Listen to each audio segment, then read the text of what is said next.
And then it's live, but we're not ready. Because I got to run the intro. Oh, do the intro. What are you doing?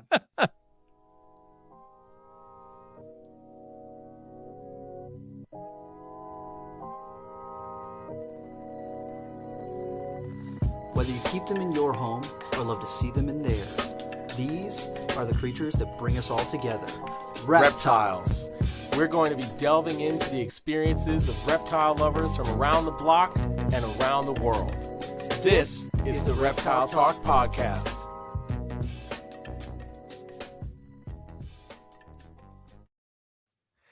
What's up, everybody? This is Jeremy Turgeon from Brassman Reptiles. And I'm Rob, and I'm keeping it real. And I love when I throw random things last minute. As we're about to start, he's like, we got to do a thing. And I'm like, yeah, we forgot about that, but that's okay. So really quick, for everybody who's been patiently waiting for the temp gun giveaway, we have not forgotten. No, we've just both been very busy. A list, and Yep. we've been very busy. But So next episode we'll have the It's winner going down. for our temp gun giveaway. It's going I'm down. pretty excited for it. Yes, it's about time. I think everybody's like, me too, because I've been waiting for weeks. I'm sorry. That's my fault. Wonderful. All right, so Dude, Rob, tonight's who gonna be a do fun we have, Rob? We got Marcial Mendez from Red Mountain Herp. Let's bring Bam! him on, Let's dude. get him on here. Boom! How's it going? What's up, man? guys? What's happening? So excited to have you on. Hell yeah, tonight. man! Very excited. Man, I'm glad to be here. And looks good in your new herp room. Yes. Behind Thanks, you. man. Yeah? Appreciate it. How Yeah. has that been? Setting all that It's up. been awesome. It was a shitload of work, and it was two or three, I think about two and a half months of nonstop, pretty much every day, between work and regular animal chores and back and forth from the new house to the old house. And but I've been in here. The animals have been moved in since around mid-February, and everything seems to be settling in pretty well. Season, I don't know how it's going to affect me yet. Still got lots of things, breeding and paired up, but no ovulations yet. I did bring one clutch of chondro eggs over from the old place, and those ended up hatching. So I have had some new babies in the room already, but we'll see how the rest of the season plays out. How it affects things. But so far so good. Everything seems to be settled in well. My season has been super late. I just had a female Borneo ovulate like a couple days ago, and this time last year I already had eggs on the ground. Oh wow! Yeah, I usually run things here. Usually run at least for me. Being in the southeast, winter is later than most everywhere else, and sometimes it doesn't even really get that cold until December. So it's not unusual for me to be running late. I don't think I had eggs at this time last year. But I think I had first clutch and maybe had a couple early ones in maybe May or early June, and then they went all the way through, pretty much all the way through. I was hatching stuff. I think I actually hatched a baby in November this year, which was the latest ever for me. Wow. Yeah. That's great. So that's so cool. But so I want to backpedal just a little bit. So for Sure. people who might not know who you are, what kind of got you, like, what really stoked your fire into reptiles? How'd you get to where you're at right now? I've been into it since I was a kid, probably like most people that are listening. I think 7 or 8 years old, I got my first snake. It was What kind of snake was it? California red-sided garter. Ooh, very cool. Nice. Yeah. Or actually, it was a Western red-sided, so it didn't have the blue, but the kind of red checkerboard pattern.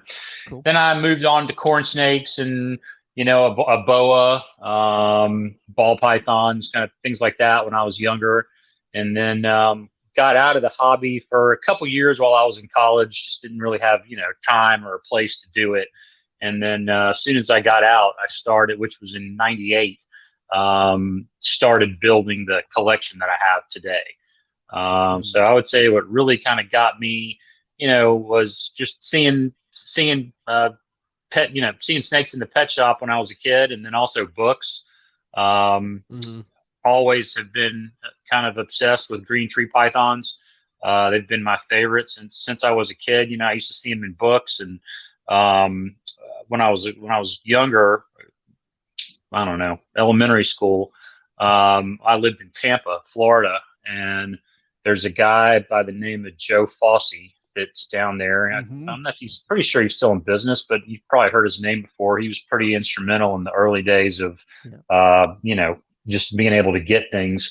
And I had this weird connection with him where he was like my grandmother's hair stylist's son or something like that. But anyway, he found out that I was into snakes, and my dad used to take me over to his shop all the time. And there at his house, I saw like my first green tree pythons in the flesh, and heaven opened up. That was it. Like, oh!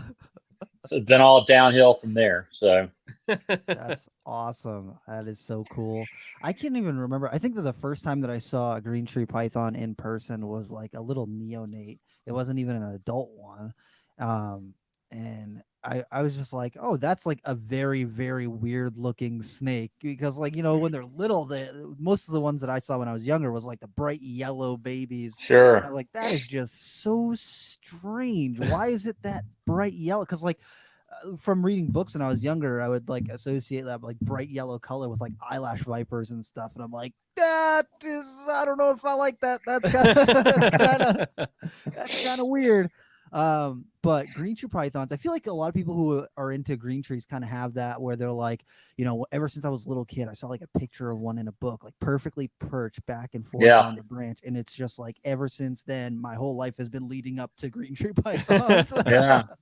Yeah, that's how it was with me for sure. And you work with a little bit of emeralds too, right? I do. Green trees and emeralds have been kind of what I've been working with for the longest. And then maybe, I don't know, I've kind of got a mishmash of stuff now. I would say numbers wise, the biggest thing I have is ball pythons. But as far as, what I like working with the best, if I could only keep one thing that I've got, it would be the chondros, and the emeralds would be close behind. But I do have ball pythons now, and I've got just some other odds and ends. I've got some Amazon tree boas. I've got some couple of cool colubrids, some California red-sided garters, Mexican black kings, a small group of Trans-pecos ratsnakes. Yes, I love Trans-pecos.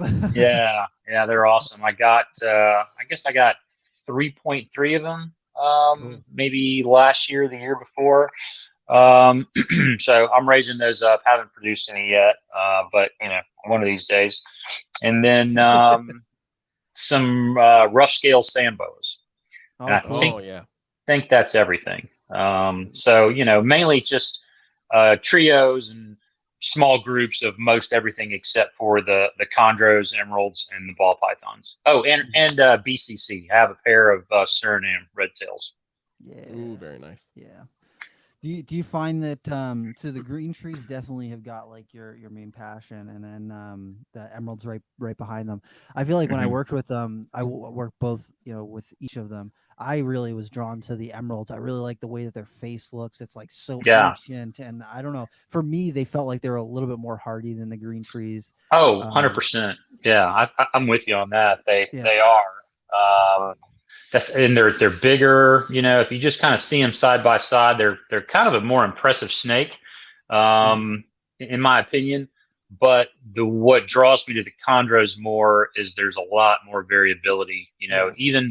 Even with a basin, as beautiful as they are, I've got some, but it's basically a green and white snake. The pattern can be different. It can have more white, less white, striping or no striping, or but at the end of the day, it's a green snake with a white stripe down its back. And with the green trees, you've just got so much variation as far as just, blue and yellow and black and, all the green colors. Tree pythons that like a nice sarong or a Jayapura with the like blue stripe and the markings on the face and everything. I really like that. Yeah.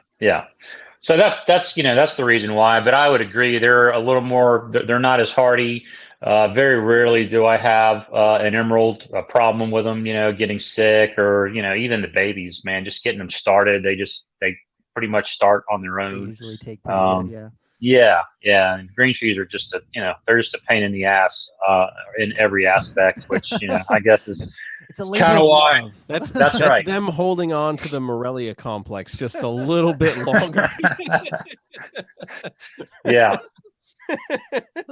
Oh no. Oh my gosh. Do you have a locality of the green trees that you prefer over? No, I don't really work with it. I don't have any localities. All my stuff is more what's called designer stuff, just kind of captive bred lines that go back. A lot of my stuff goes back to Trooper Walsh. She was the first person, I think first or second person in the U.S. back in the 70s to breed them. So all of my, I don't have any pure locality stuff. Although I do like some of the localities. It's just you can only work with you can only do so much. So much. Yeah. And then you also I want to touch a little bit on the albino chondros because like those are just what? Yeah. And it's been this thing that some of the bloodlines from that project have kind of been sprinkled around here and there, and it's kind of been tough to really hit on it and to get the project up off the ground. So I just want to know more about that, because I know a little bit from just paying attention, but I'm not super plugged in. Yeah, so I kind of lucked into the project. I bought my het male prior to the first one in the U.S. hatching, and it just happened to be related to it. So once I figured that out, I was like, oh, so I've got a possible het here, and I just kind of worked. That was in 2002 when the first one was hatched by Damon Salces. And I had so he hatched an albino, and then I had a baby from a sibling to the parents of his albino. So, like 66. So he was actually like a 25% when I got him, because he was a het from he was a possible het from a possible het. That's so then, man, yeah. Yeah. So then Trooper went on to prove out the father of my snake as an albino, which then made mine a 50% het. And then I finally hatched the first one in 2013.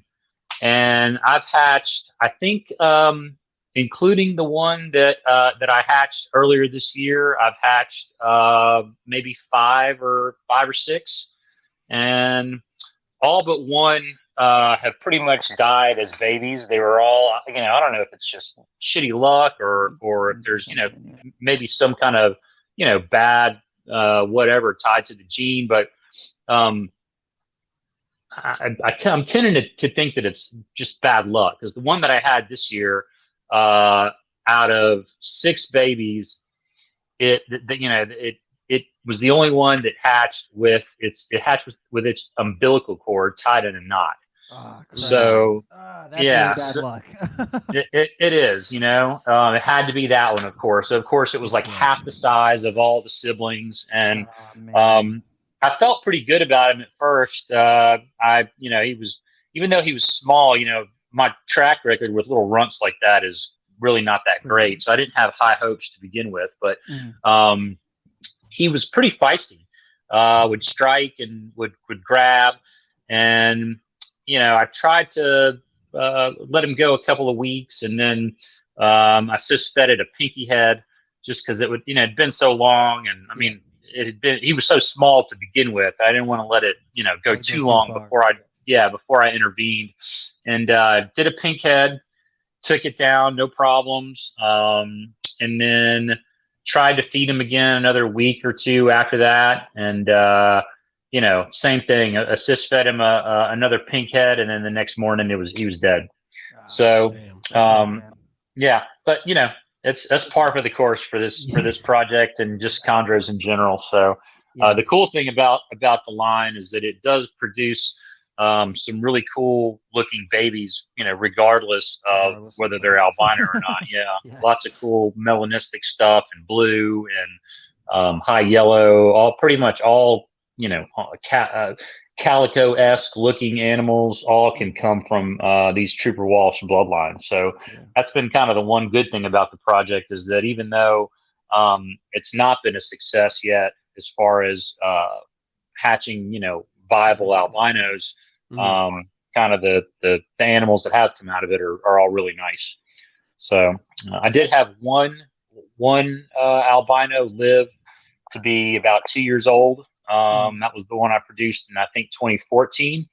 And then it died from like this weird intestinal blockage issue. I had him out for had her out for pictures one day, and noticed she had a big bulge on her side. And of course, took her to the vet. I've got a pretty good herp vet that I'm friends with, that's real close to me, and she took him and did a necropsy, or not, did a ultrasound, just try to figure out if it was a tumor, or if it was what it was. And she said, "Oh, it's not a tumor. It's probably, it looks like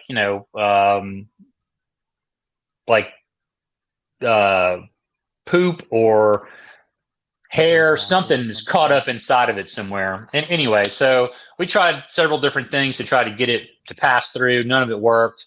So ended up doing surgery on her, and she died as a complication of the surgery. But what it was is it had like a mouse claw or something that had kind of lodged into the side of her intestinal tract. Oh man. And it was just acting like a hook. Irritant. So any hair or whatever that would go by, it was just grabbing it, and it just started building up.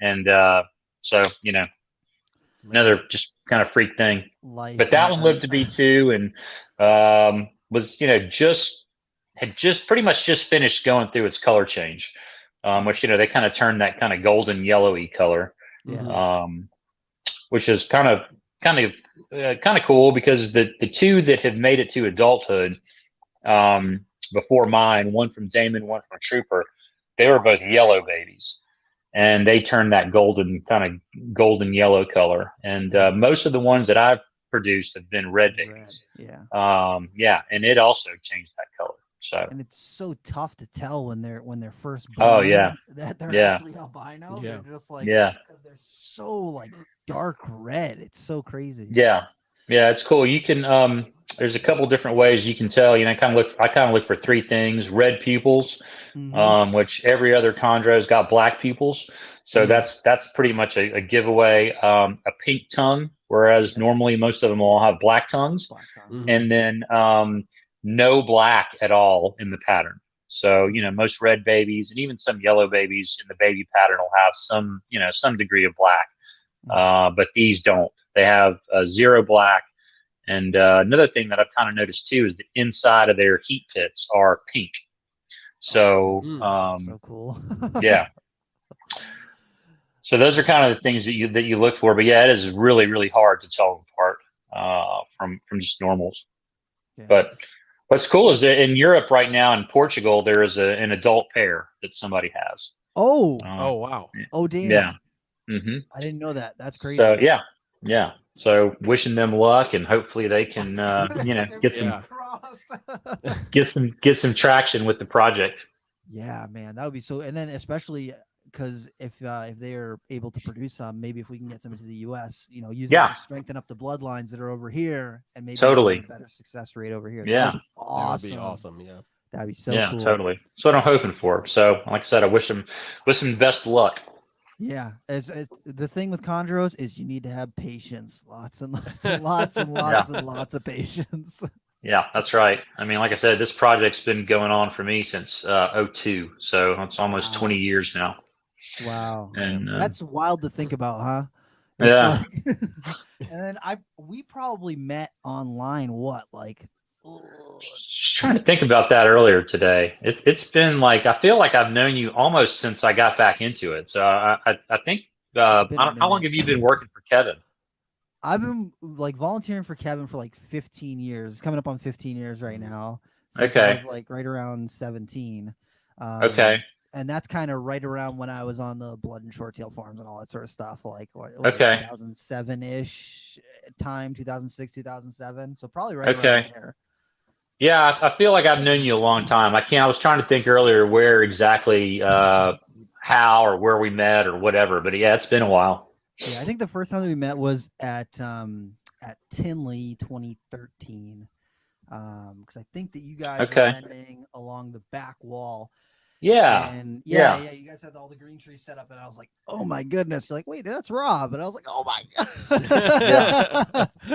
God. Man, it has been a trip.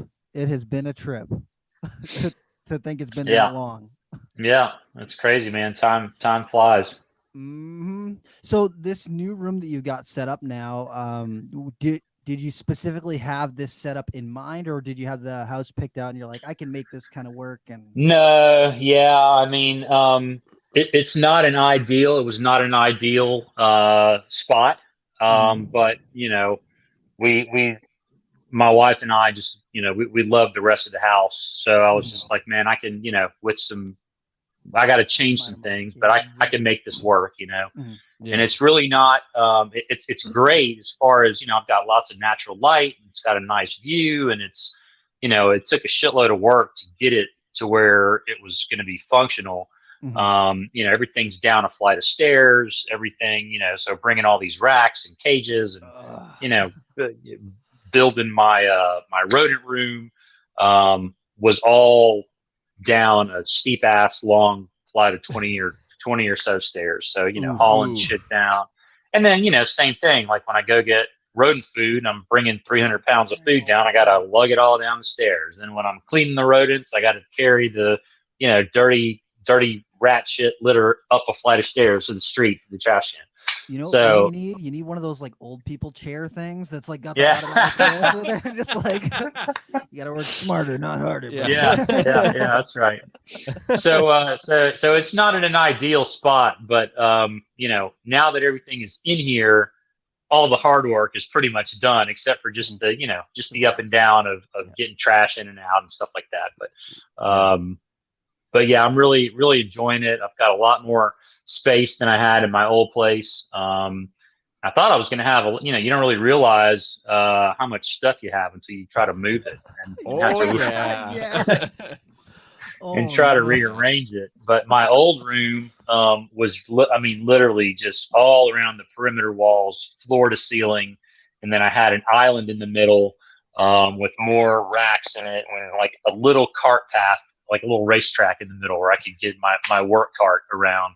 And if I had to get around the work cart, I had to like walk all the way around, you know. So this is a lot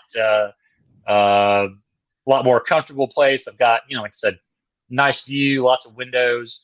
And I've got some room to expand, you know, I've got a lot of room to expand. I just, you know, if I want to keep the view and not block the windows, yeah. I've got a little bit of room. I can put, you know, a few more things in here, but you know, right now, I'm happy with where I'm at as far as numbers, and I'm not trying to get a whole lot bigger than this. Not right now, at least. You said you're getting into reticulated pythons, right? 100% blocking the windows. The retics are coming. So this is like a newer setup for you. So I'm curious how like the summer's gonna go, because when I see like when I think about reptile rooms with like big windows and stuff, I think about like the temperature fluctuations from the light coming in and everything. But I think you got like trees around I the do. perimeter, so you got that blocking a little bit more of that sun. But you still get a little bit of that natural sunlight coming in, right? Yeah, it gets a ton of natural light, but it's very little. Now that the trees have come in the summertime, it's very little, like, you know, intense direct sunlight. Good. That's good. Yeah. Yeah. So, I mean, the house on pretty much on every side here where the snake room is, I've got kind of basement wall on one side, and then it's really kind of like a deck to the backyard on the other sides. And there's trees or house on every side.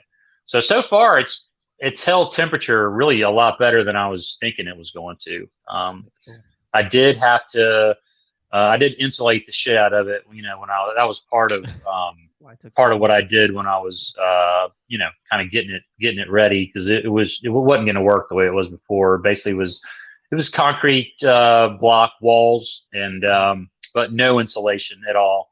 Mm-hmm. And so I insulated it, and sheetrocked the whole room, and put a ceiling in it, and put a shitload of insulation above the ceiling. So so far so good. Definitely, I think it's going to be harder to keep temperature up in the wintertime. In the summertime, it gets hot. It gets hot here. So even though it's shady, I don't think it'll get. I think because it's at least partly underground and partly shaded, and partly up against the rest of the house, I don't think it's going to need air conditioning. But we'll see. This would be my kind of taking it as it comes. Yeah. Rob and I, throughout the week, as you were like posting stories on Instagram of like the progress, like, did you see what's going on over here? Like, did you see the thing? Yeah. He was doing in there? Did you see the wall over here and all the paint and all this stuff? And I was like, dude, this is so exciting. Like, I was getting excited watching you do your room. Yeah, thanks. Yeah, that was fun. It was fun to do. I'm glad it's over. It just it totally consumed everything that I had for energy, time, money, everything for just the whole planning of it and then executing it. And just, the stress of having to deal with this, plus my regular job, plus all the, normal animals don't stop being animals just because you're too busy to do, take care of them, Yeah. So just trying to keep up with that, and then, living in one place and having the collection in another place. Oh, yeah. Stress. It was a rough couple of months. So like I said, I'm glad it's done, but it was a lot of fun planning it out, and really doing the work was pretty fun too. Would have been awesome if I could just not have gone to work, those days, just done this, but doing it on nights and weekends, it made it nonstop for sure. Yeah, that's cool. So you are in the Southeast. You're in in Alabama, right? Yeah, Birmingham. Yeah. So I'm trying to think of what the winters are down there. You said it doesn't get cold until December-ish, right? Yeah, we get. I mean, it's actually kind of cold right now for us. We're down in the 30s tonight, which is a kind of cold snap for this time of year. But that's us, man. Yeah, that's us up right here now. Yeah, it's gross. It does get. It can get really cold here, but never for prolonged periods of time. Yeah, so I mean, there was several times since we've moved in where it's been down into the low teens or 9-10 degrees. But it'll last for a night or two, and then it'll be back up to 50 or 60 the next day. So, but now in the summertime, the heat is relentless. We'll here it's it's mid-April now, which this is not that unusual for us to have kind of one last cold snap, which I feel like I've said that 3 times now. So, this probably is the last one, but man, once summer gets here, first week of May, it's not unusual for it to be 100 degrees outside. Ooh. So, yeah.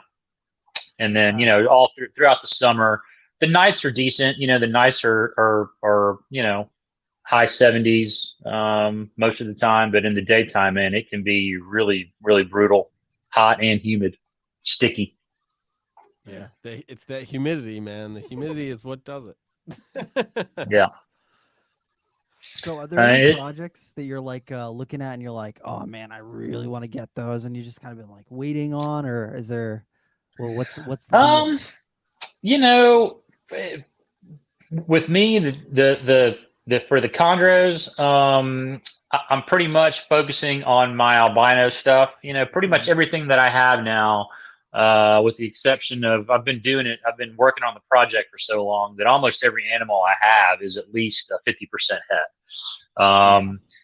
And just with nidovirus and all the kind of crazy stuff that's going on, I haven't brought a new green tree in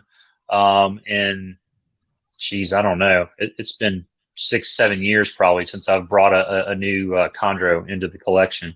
So there's a lot of great stuff out there, but the market in chondros right now, it's crazy. Silly.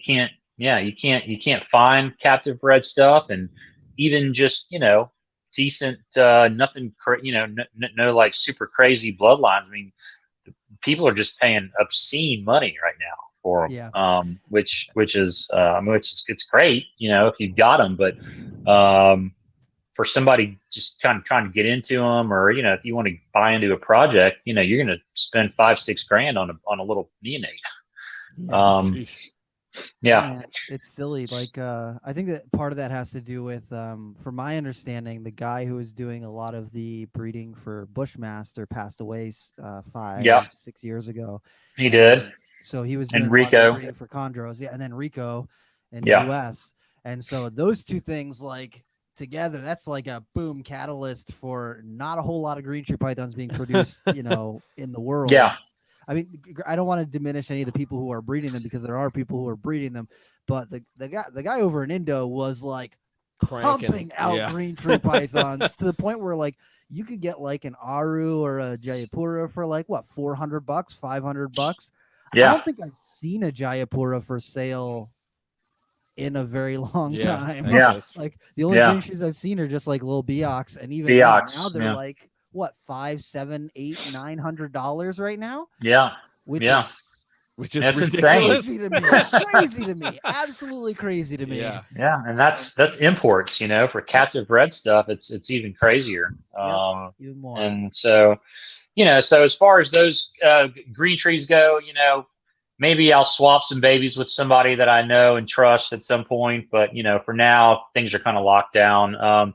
Most of the new stuff that I'm getting is ball pythons. I kind of lucked out when I got into them, and kind of picked what morph I was going to go for right almost when I started breeding them. And it's just now in the last 4 or 5 years has started to pay off. So all of my ultra male clown stuff, pretty much everything.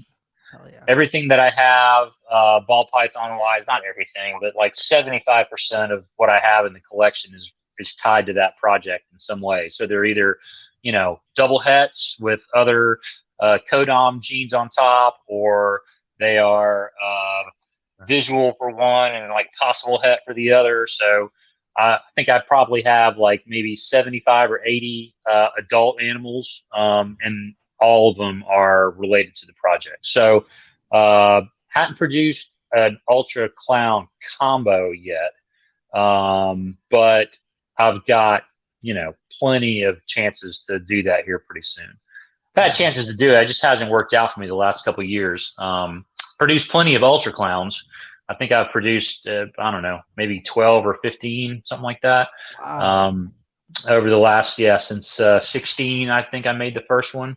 Or my first one. I don't know if it was the first one ever. It may or may not have been. I don't know. But I've produced a couple every year since then. So now I'm just trying to get every year for the last 2 or 3 years I've just bought into. I'll buy a new gene that I don't already have. Mainly codom stuff that'll either be. It's hard to find stuff that's double het for both, because there's just, I don't know why, but there's just not a whole lot of people working with it. I'm sure that'll change as time goes on, but like even on Morph Market, man, like I'll put stuff up, and I mean it just sells like almost immediately. I've got like 3 babies left from last year, out of like 100 and something for sale. So I'll buy like a couple years ago I bought some blackheads that are het for ultramel, or I'll buy something that's het for clown, just something that I can work into the project. But I'm pretty much going to just because of space and time constraints, I'm going to focus everything just strictly on ultramel clown. That's the way to do it, man. Yeah, the ultra gene is definitely it's one of those that had like a very quick upward trajectory when it originally kind of hit the scene, because it was the non-kinking caramel. That's right. And everyone was super happy about it, and then it just kind of fizzled out. Yeah. Everybody was like, you get rid of the color palette and it's just it's whatever. And And then a couple people were just like, look No, at no, this no, no. ultra Just wait. combo. Yeah, look at this. Yeah, combo. and then it was like, boom. bam, Yeah. back up on the upward. So Yeah. yeah, dude.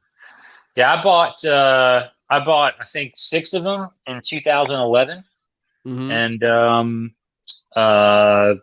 have that's pretty much all I've been working with since then. I think the very first year that I bred them, I had a clown female, and I bred the ultra male to a clown female, and ended up getting really lucky and hit 5 females in that clutch. And Oh wow. yeah, and I've still got all 5 of them here. They're just my breeders, and I'm pretty good about not selling stuff. I'll keep the nicest stuff. I don't sell the good stuff. Yeah. Even though you think you can make it again, but sometimes it just doesn't work out that way. And you get lucky on the first shot, and you might hit it, and then it might be 3 or 4 years before you make another one. Mm-hmm. We have a couple triple het projects that we've gotten eggs from this year, and we've just missed on everything. And it's like, are you kidding me right now? Statistically we should have hit 1 out of all these clutches that we got. We should have hit some sort of double combo. Yeah. Yeah. So are you doing just doing triple het to triple het, or are they visual for one of them? No, it was we did like a clown pie to like ultra combo or whatever. So like 100% triple hets. Yeah, 100% triple het. Okay. 100% triple het. Yeah. Yeah. So that's like a 1 in 64 to get all 3. Yeah. So those are long odds. You got to have a lot of eggs. You can't. Yeah. You're not going to get it with just one pair. You got to have. I want to see just even a double, because like 1 out of 16 should have been a double, and we didn't even hit any doubles. Yeah. Yeah. Stressful. Yeah. It's like, hey, here's one clown. Yeah, here's the clown. Enjoy that. And we're like, okay, that's great. We've already got some of those. Yeah, exactly. And then, of course, you're breeding het to het. So to add the insult to injury, it's like, not only is it recessive, but it's only possible. Het for the rest of the stuff. I don't want to talk about it. Yeah. Terrible. But that's just kind of how it goes sometimes, and not everyone talks about that, where like sometimes you're breeding for this specific thing and it just doesn't work out. What was it? Kevin bred a normal to a champagne and produced 9 normals, not a single visual champagne in the clutch. Way back in the day. Yeah. Come on. Yeah, man. That's how it goes sometimes. Yeah. There was go ahead. I was gonna say sometimes you get the opposite and you get super lucky. Yeah, very true. So you gotta take the good with the bad. Yeah, I think that was kind of like our some of our retic pairings. In our retic pairings this year, we've hit some really good combos at like high odds, and then the ball pythons, we've just been like swing and a miss, and miss. I swear, you're supposed to hit the side of the house once, like just once. By accident. A broken clock is right twice a day. That's all I'm saying. Right. It's true. That's right. True. Yeah. This is why nobody did multi-recessive combos years back ago. In the day, yeah. Like, codoms, just hets, codoms. Hets. I want visual results right now. Yeah. And that's that's one of the big things, being from kind of coming up in the chondro in the chondro world, nothing happens fast. I went 11 years working on the albino chondro project before I hit the first one. And now it's like you think about ball pythons, man. Like if you don't hit it in 3 years, you're like you're behind. Sell it, just sell it, sell the whole damn project, just buy it. I was telling Kevin that earlier because we got some micro scales that are het for clown, and we've had 3 clutches so far and not a visual clown out of the pairing. And I was like, Kevin. This is it. We need to get rid of them. I'm so over it. I'm so over it. The constant disappointment is. Well, I'm just saying, like, for Kevin, it's like he's got to hit that combo to make it worth it for him. Yeah. And we've had 3 clutches and not a visual clown out of it. And I'm like, are you sure these are clowns? Yeah. Is this Did Yeah. maybe get switched somehow? This is stressing me out right now. Yeah. But so that's just how it goes sometimes. This past year, I did a ultra male clown to a ghost possible het ultra male, and I got 7 eggs, 6 ultra males. Of course, all 6 were males. So you see them all hatch and you're like, yes. Yes. Get the kid out of the egg. Pop. No. I was like, oh man, there's no way 6 males. But that's how it goes, man. That's just how it goes sometimes. Absolute moment. That's how I felt with the marble Borneos last year. I was like, I got this real nice clutch of marble Borneos, and I was like, I just need we need half of them to be girls. And I'm going through, it's like male, no, male. Why? No. That was last year's Ocelot carpet clutch too. It was like, oh man, this one looks oh, that's a boy. Oh, but this one looks really cool. Oh, that's a boy too. And you're like, well, all the girls are the ugly ones. Great. Just get rid of them. Get out of here. Yeah. Oh gosh. Oh no. But that makes it all that much better when you do finally hit it. Of course. Sure. All right. Before I totally forget to do this, we're going to take a short 90-second ad break for our sponsor, and we'll be right back.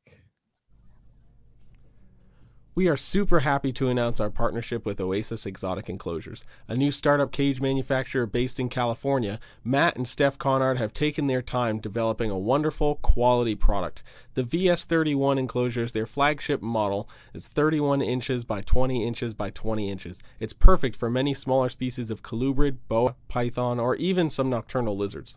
Made with industrial-grade polyethylene plastic via in-house rotational molding, these cages have the strongest bonds in plastic manufacturing. Each enclosure has molded-in inverted handles on the sides, making moving from one place to another easier than ever. Each cage also has bolt-threaded inserts to allow you to connect cages vertically or secure them to a wall, creating impregnable security for that ever-growing collection. Also, a wonderful addition, the option to receive wall mounting brackets for your enclosure. That's right, you can attach this cage to any wall in your house at any height you desire. This wonderful patent-pending adaptation provides you the ability to take that cage you have just placed on a table or on the floor up higher without wasting valuable floor space. This also allows you to no longer loom above your pet before entering the enclosure, which is often a high cause of stress. Matt and Steph have just begun their journey into cage manufacturing and have worked to put out a quality product at a comparable price to other companies in the industry. More innovations and designs are forthcoming, and we are excited to see OASIS Exotic Enclosures grow and develop. Please go check them out on Instagram at Oasis Exotic Enclosures and on the web at www.oasiscages.com. Boom, and we're back. So make sure you guys go check out Oasis Exotic Enclosures. All their links will be put in the bottom of the YouTube video and will be available in the description of the podcast. Sweet. So we both want to talk about some Trans-pecos rats. Okay, because sure.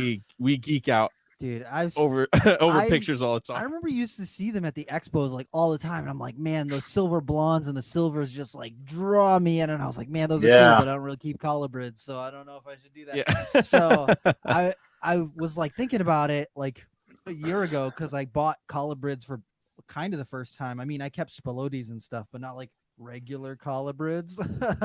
So whoa. What? No, I like my spilotes. Regular colubrids. Dude, okay, so corn snakes are not the same as spilotes at all in any way. I'm not saying that. That's what I'm saying. So when I would see the Trans-pecos at the expos, I was like, man, those are cool, but I don't really keep anything like that. So like I got to keep it moving. And so now, like a year ago when I got my corn snakes, I got some Okatee corns, and I was like, I would love to get just like a silver blonde Trans-pecos. And I started looking for a silver blonde Trans-pecos, and I cannot find one. I have not seen one for sale. I've been looking like pretty regularly since then, and anytime they show up, they're gone like before I have a chance to buy them. It's been tough. Yeah, they can be hard to find for sure. You know, I don't know why, because I mean they're well, I guess they're not super easy to breed from what I can gather. They're a little bit temperamental for colubrids, like I've got some Mexican black king snakes here, man, and they're just like they're bulletproof. You can. They're the garbage. Just any leftover rats I've got, I'll just chunk them in there. They'll eat. Maybe they get one, maybe they get three. Yeah. So super hardy. But the Trans-pecos, man, if they get too humid, they'll puke. If you feed them too big of a meal, they puke. You can't feed them too often. I guess that's really the main thing. Is they're bad pukers. If something is not, something's not right. They are really cool, interesting snakes. They're really active, really, laid back. You can, take them. They're not aggressive at all. Curious. They've got, the bug eyes are kind of, an endearing quality. And, the morphs, are cool too. So the silver blonde is, I've got one male, and man, it's unbelievable. The colors on them. Yeah. It's just like totally like I don't even know how to describe it. Like this light gray kind of ish color. Yeah. So cool. Even the regular ones. But yeah, I've got a 3.3 group. I've got a couple of albinos. I've got the River Road line of albinos. And then I've got a pair of blondes and one azanthic and one azanthic blonde. So I don't have any normals. I'd like to get at least a couple, or I mean, I can make some with what I've got. But but yeah, man, they're super cool. And the fact that they're hard to get, makes them a good. For me, it was a good choice for colubrids, just because they'll be easy to sell if I ever produce them, and plus I like them. That's the main thing. Yeah, right. Yeah. They're just so cool. And I joined a Trans-pecos group, and just like watching all the people on there post the different ones that they've gotten. I'm just like, there's so much variability in them. Yes. Because the normals usually have like that kind of track, like the train tracks down the back. Yes. Yeah. The H's. But some of them don't even have that. Some of them have got like just like the little bow ties, and then it's stripes. So weird. Yeah. And fully striped ones and stuff. It's so crazy. Like, and that's such a weird thing to me, because thinking about like a U.S. native species, like I've never really been super into keeping U.S. native species. I've always been like exotic. I want something from Asia. I don't want something that I can drive someplace and find. And then just like within the last couple of years, I'm finally getting like an appreciation for U.S. native species. And the fact that you can drive and cool find one, that'd be so cool. Yeah. I love them, man. They're great. I guess the only there's a couple other colubrids that maybe I would, want to get eventually. I like gray bands. They're kind of a cool alterna. They're a cool as far as native snakes. And then what else is on my list? I love the Arizona Mountain Kings too. Those are so cool. I think that those are very underrated. I feel like not a lot of people know what they are even, and it's so crazy because like I think of like back in the day, like Bob Applegate and like a lot of the Pyromelena, I think Pro Breeders bred them too. And I just remember opening up Reptiles magazine and seeing these like bright pyros with like the reduced black on them. I'm like, oh my goodness, that thing's silly looking. And nowadays people will probably see it and they'd be like, what kind of snake is that? Is that? And what kind of milk snake is that? It's like, it's not a milk snake, damn it. Exactly. Well, I think that's one of the things is like, it's a tricolor. Yeah. So people see, you see milk snakes so much, especially like a Pueblan milk snake or whatever. And you're like, oh, okay, maybe it's just a different kind of milk snake or whatever.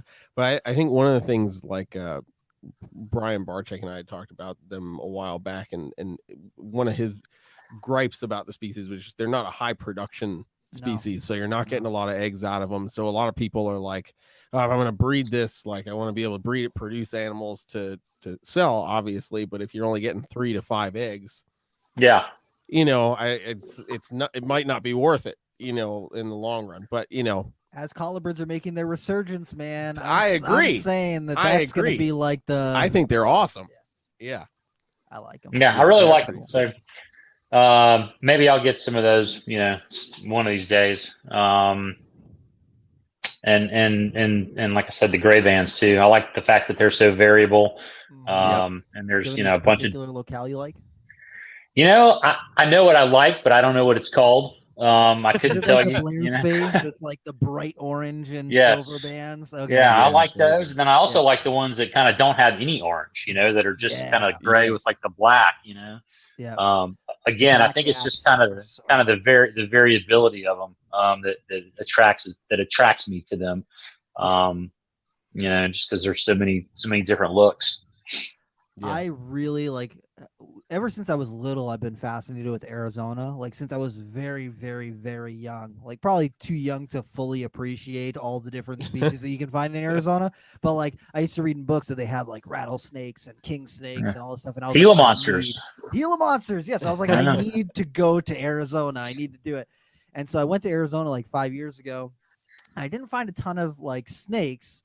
But ever since I went, I was like, okay, I need to go back. I need to find more snakes because there's just like so many opportunities to see cool reptiles there. And like I saw a astronomical amount of chuckwallas, like an unreasonable amount of chuckwallas. And I was like, I thought chuckwallas were rare. I didn't realize that everywhere I turn, there's going to be one between a crack in the rock.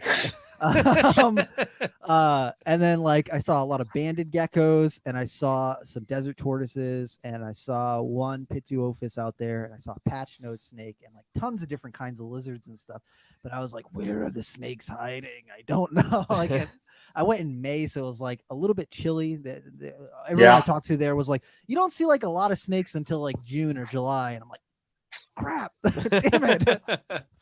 Just missed. So I need to plan another trip to Arizona because like that is, I don't know why, like it calls my soul. Like when I went to Sedona, it just like felt like home. There. Unbelievable. Such a beautiful area, and thinking about the different species that are out there, I'm just like, oh, I need. Yeah, they've got some amazing rattlesnakes too. That's kind of the Millardi. all the different rock rattlesnakes. I don't even know what they're called. I just know what they look like, you know. Like around here we have like, you know, we've got 2, or with pygmies we've got 3 species here. But up here in my area, it's really just the only thing that you see pretty much is timbers. There are pygmies I've never seen. I mean, I'm not like, you know, I don't go herping a ton, but just from growing up here, and you know, I've seen and come across a ton of timber rattlesnakes. That's awesome. And the eastern diamondbacks are south of here. You know, we have them in Alabama, but they're kind of coastal, so more down towards Florida. But around here, pretty much just timbers. So it's cool that in Arizona there's so much variability again. You know, so many different kinds. Yeah. Yeah. Up here we just have timber rattlesnakes and copperheads, but like. They're both endangered, so it's super, so if you super see hard them, to find them. if you see them, you're very lucky. Oh, really? Yeah. Copperheads are hard to come by up there. Yeah. Well, I know spots where you can see them. Yeah. But if you're not like in the know, you will never see one. I know a lot of people who have lived up here their entire lives and they've never seen a copperhead. Really? Wow. That's crazy. Here, man, they're like people get pissed off because you know, they go herping. It's like, oh, here's another copperhead. It's like the 5th one of the night and the 50th one of the year. You know. See, I love copperheads so much, so I would just be like, another copperhead, yes! I just get so excited. They'd be like, stop it! It's like up here we just get garter snakes everywhere, so like it's probably like that. We're like, another garter. I don't even need to touch it. Just go away. Yeah, go away. Yeah. Oh man. That was one of the things that when I had moved up here, and like one of the first times Kevin and I went out field herping, he was like, like black racers. Oh, were yeah, I like like the racers. thing. But in Where you're from, where I'm from, you It's found them everywhere. Yeah, everywhere. You just yeah. found them everywhere. And up here, it was like, no, they're a species of concern up here. So if you see them, like, we need to talk to Fish and Game and be like, hey, they're here. Like, don't do anything on this land or whatever. And I'm like, man, I'm used to flipping over boards and there's like six of them. Like, what are you doing? Take off, yeah. Yeah, they're pretty common down here too. Black racers are. Yeah. And Nerodia. We have a ton of Nerodia around here. That's so cool. Oh yeah. That's another one where I didn't fully appreciate them when I was younger, because like up here we got northern water snakes, but that's the only species of water snake that we get up here. And they generally are not super colorful. Like when they're babies, they got like the bands on them, but then as they get bigger, they turn almost all black. Yeah. So like it was tough for me to like, I like finding them and I like catching them and stuff, but it wasn't like, now I look at all the different species and like Clarkii and like the confluence and all that sort of stuff. And I'm just like, oh my goodness, these things are so interesting. And the fact that they like share territory, like more than most other snakes do, comparatively. I just think that that's so interesting that you can find like a whole bunch of them just piled up basking together where like most of sure or like don't touch me. Yeah. Yeah, we don't do that. And around here you can find like I don't know if they're different if they're considered different species completely or just subspecies, but there's like yellow belly, banded, plain belly. Like I can't tell them apart. To me, they're just all water snakes. Yeah. But my herper buddies, they obviously there's ways to tell them apart. I just don't know how to do it. Just because, I've never really appreciated them just because, you go to pick them up and they just, musk on you and bite you. See, for me, like Nerodia musk is the worst smelling. Oh, it's terrible. It's horrible. It's so bad. Just so bad. I can't stand it.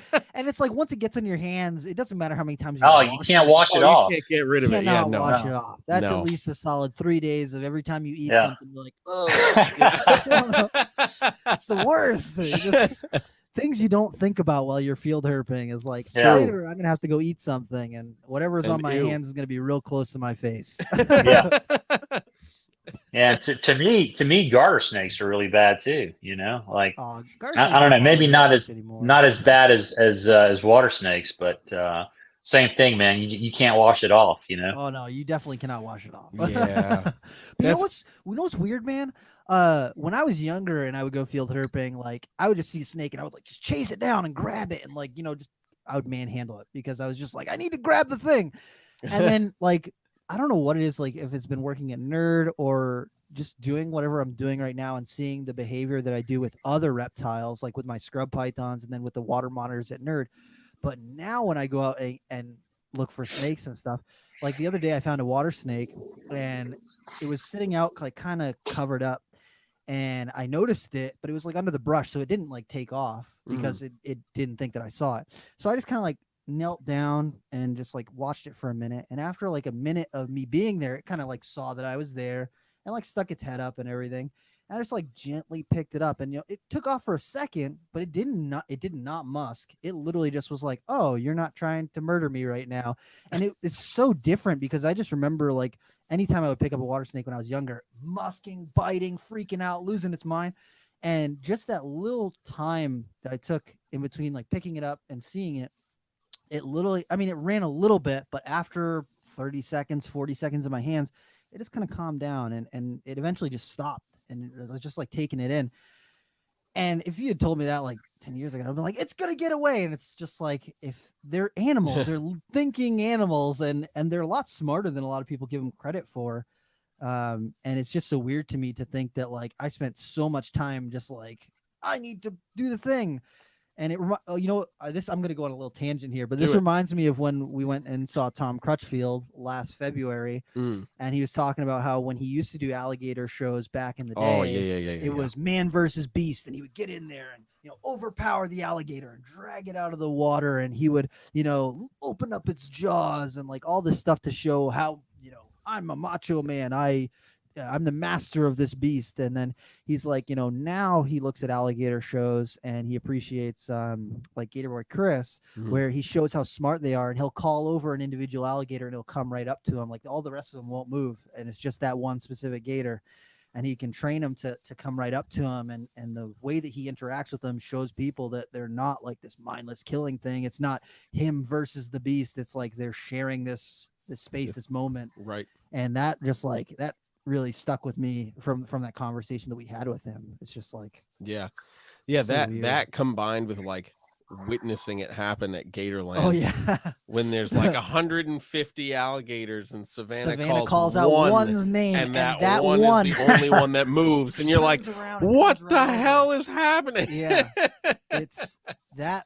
If you told me that, when I was a kid, I would be like, that's not true. Yeah. But literally, we're at the pond with 100 alligators, and she calls out one alligator's name, and he's facing the other direction. She calls it twice. He turns right around and swims right over to us. Yeah, that's crazy. None of the rest of them moved.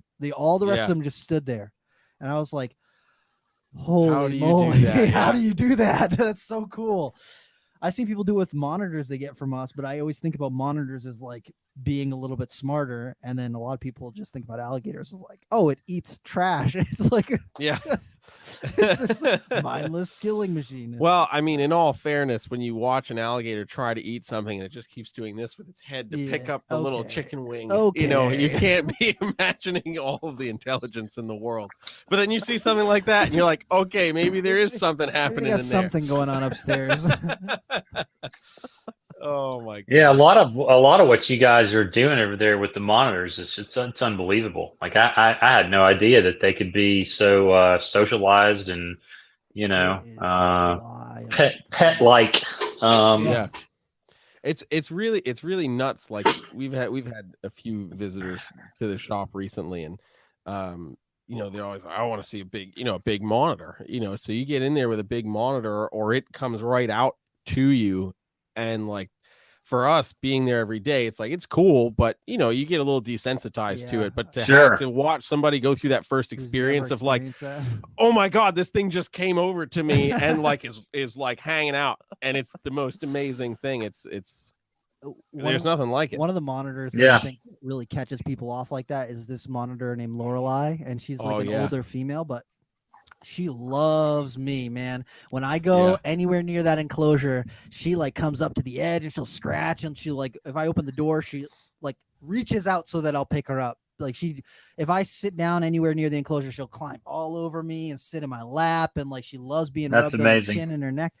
And it's so funny to me because I'm so like desensitized to it. Like I see her when I'm in there and she's like scratching. I'm like, I'll give you attention in a minute. And then I go do something else and I'll come back and like pet her a little bit and then go. But when people come there and they see me like sit down and they're like, she sees that I don't have any food. She just wants to be near me and get some attention and get some love and everything. It blows people's minds because it's like this 5-foot long monitor that shouldn't quote unquote act like that. There's no reason for it to want to come to me. Most people think of them as just like, oh, they want food, they want this, they want that. No, this animal literally wants, it's one of the few reptiles that I'm like, it actually wants your attention, it wants your focus, and she gets it, man. What is it, some type of water monitor? Yeah, she's a big head albino water monitor.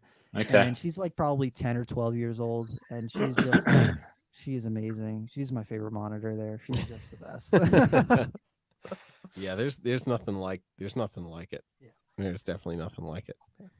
Man. Yeah, that's one thing that I've not really ever done a lot with is lizards. Just because of the maintenance, it's so much. There's so much more work than snakes. Just with the bugs and the day. Having to feed them every day, and it just hasn't. Now, I'd like to eventually have some. Really like some of the dwarf monitor species. But it just hasn't.